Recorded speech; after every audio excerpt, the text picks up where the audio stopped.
आज आपण करणार आहे काशी फळाची भाजी। चला तर आता आपण भाजी करायला सुरुवात करूया। तेल टाकून घ्यायचं। पाव चमच मोहरी टाकत आहे आणि पाव चमच जिरं टाकत आहे। कुटलेलं लसूण टाकत आहे। लसूण चांगला तळून घ्यायचा।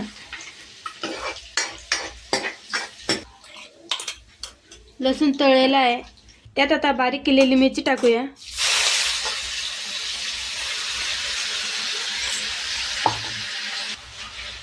दहा ते 15 मी मिरच्या घेतलेल्या होत्या। पाव चमच हळद टाकूया।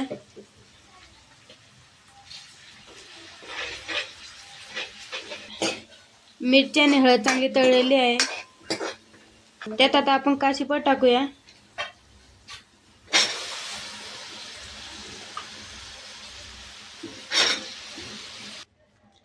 काशी फळ चांगलं परतून घ्यायचं। चवीनुसार मीठ टाकूया।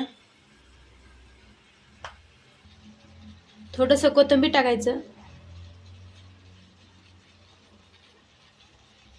20 ते 25 मिनिटं भाजी शिजू द्यायची चांगली।